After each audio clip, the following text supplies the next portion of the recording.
বাংলাদেশ ব্যাংকের গভর্নরের আপত্তি বা উনি খুব ক্ষিপ্ত হয়েছেন বিষয়টি দেখে এবং তারপরেই এই সিদ্ধান্তটি প্রত্যাহারও করে নেওয়া হয়েছে। আপনি কিভাবে দেখেন আসলে এটি করতেও হলো কেন বা এটি প্রত্যাহারও কেন করতে হলো? সকালে বললাম বিকেলে তুলে ফেললাম। এই জিনিসটা আমরা আগেও দেখেছি, আপনার মনে আছে কিনা জানি না। নির্বাচন নিয়ে একটা স্ট্যাটাস দেওয়া হয়েছিল অন্তর্বর্তী সরকারের প্রধানের যে ফেসবুক পেজ আছে সেখানে, এবং সেখানে একাধিকবার এডিট করে নির্বাচন নিয়ে সেই স্ট্যাটাসটা পোস্ট করা হয়েছিল। প্রথমে একভাবে ছিল, তারপরে সেটা বদলে দেওয়া হয়েছিল এবং বদলে সেটা পোস্ট করা হয়েছিল। এরপরে পরীক্ষার ঘটনাটা তো আপনারা দেখলেন। আগের দিন পর্যন্ত বলেছে পরীক্ষা হবে, হঠাৎ ভোর রাতে পরীক্ষা বন্ধ হলো। এবং এইবারও আপনি নিশ্চয়ই লক্ষ্য করেছেন যে এই নির্দেশটা দিয়ে আবার 24 ঘন্টার মধ্যে এটা সরিয়ে নিল, বলল যে না, এটা প্রত্যাহার করা হলো।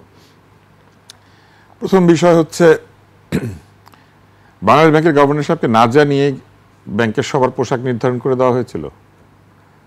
মানে গভর্নর সাহেবের নিজেরও তো পোশাকের একটা তাহলে বাধ্যবাধকতা আছে। এই চিঠির মধ্যে কিন্তু পুরুষদের কিছু পোশাকের কথা বলা আছে, নারী পুরুষ দুজন। তার মানে ওরা নিজের পোশাক ঠিক করে দিয়েছিল অন্য কেউ এই চিঠিটার মাধ্যমে। উনি জানতেন না, এগুলো বললে হবে, এগুলো লোকে বিশ্বাস করে, এগুলো ওনারা বলেন কারণ ওনারা আসলে এই ধরনের সিদ্ধান্ত নেওয়ার পরে যখন দেখেন যে বিরাট প্রতিবাদ উঠেছে, অথবা ইচ্ছা করে সিদ্ধান্ত নেন যাতে প্রতিবাদ ওঠার পর আগের কথা লোকে ভুলে যায়, ওনাদের মধ্যেই পরেরটা নিয়ে ব্যস্ত হয়। এটা ডাইভার্সন টেকনিকের একটা অংশ। আর আরেকটা জিনিস চিন্তা করেন, এই চিঠিটা যদি আপনারা দেখেন তাহলে দেখবেন এই চিঠিটা যারা দিয়েছেন তারা তো এখনো বাংলাদেশ ব্যাংকে আছেন। তার মানে এইরকম পোশাক নির্দিষ্ট করে দেওয়ার যে মানসিকতা, সেই মানসিকতা সম্পন্ন লোকগুলি বাংলাদেশ ব্যাংকের সিদ্ধান্ত গ্রহণের পর্যায়ে বসে আছেন এবং তারা কিন্তু এখনো আছেন। এই চিঠি প্রত্যাহার করে নিয়েছেন, তাদের কি মন বদলে গিয়েছে? এবং তাদের কি যে জাজমেন্টাল অ্যাটিটিউড সেটাও বদলে গিয়েছে? এই চিঠির মধ্যে আছে লেগিংস পরতে পারবেন না, জিন্স পরতে পারবেন না, এমনকি গ্যাবার্ডিন কাপড়ের প্যান্ট পরতে পারবেন না। কাপড় পর্যন্ত ঠিক করে দিচ্ছে কোনটা আপনি বানাবেন। মানে আপনি গ্যাবার্ডিন কাপড়ের প্যান্ট পরতে পারবেন না, গ্যাবার্ডিন কাপড়ের সালোয়ার পরা যাবে, গ্যাবার্ডিন কাপড়ের অন্য কিছু পরা যাবে।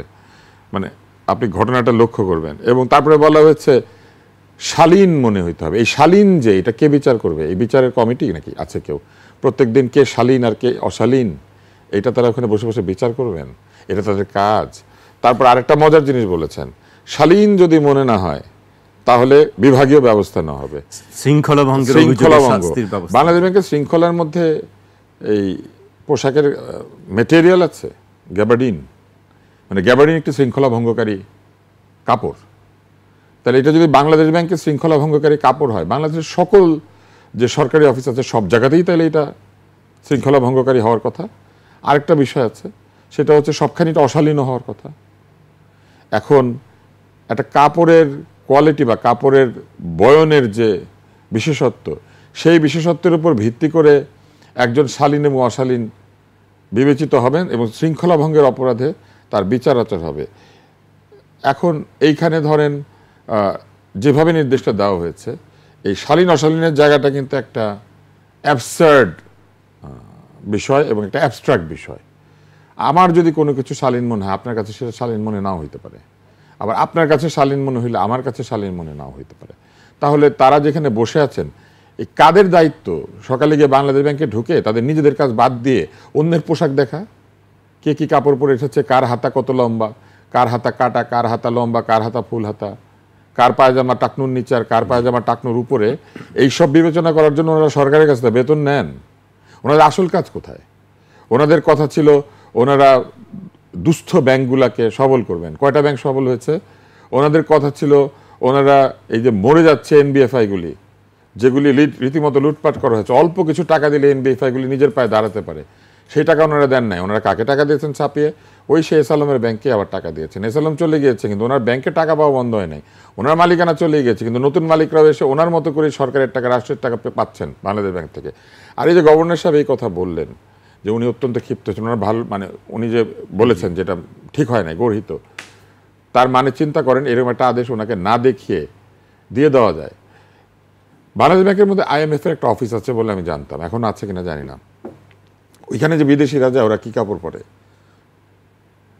বা ওরা কি ধরনের শালীনতা অশালীনতা মেনটেন করে, এবং ওনারা যখন কোনো বিদেশিদের সঙ্গে বসেন তারা যে কাপড়গুলি পরে আসেন এই চিঠি অনুযায়ী এরা সব অশালীন।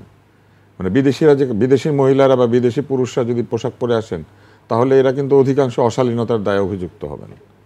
তো ওনারা কি নিজেদের বেলায় শালীন, আর ওনাদের সাথে হুজুররা আসলে যারা, হুজুর বলতে আমি মানে বোঝাচ্ছি না, হুজুর বলতে বোঝাচ্ছি যে সম্মানিত ব্যক্তি, যে সম্মানিত ব্যক্তিরা যারা বিদেশ থেকে আসে সাদা চামড়ার, তাদের কাপড় চোপড় সব শালীন, তাই না? মানে হাস্যকর। ওনার নিজের সন্তান দুবাইতে থাকলে শালীন, ওনার নিজের সন্তান এখানে চাকরি পাইলে কিন্তু অশালীন হয়ে যাবে। তো এই ধরনের কাণ্ড কারখানা করার যে বিষয়, এগুলো কি বোঝায় আমাদেরকে, বোঝেন জাকির? এটা বোঝায় যে ওনারা ওনাদের ইচ্ছা মতো চলতেছে, ওনাদের মনে সকালবেলা যা ইচ্ছা করে, বিকালবেলা যা ইচ্ছা করে আবার বদলে ফেললাম, বিষয়টি এরকম।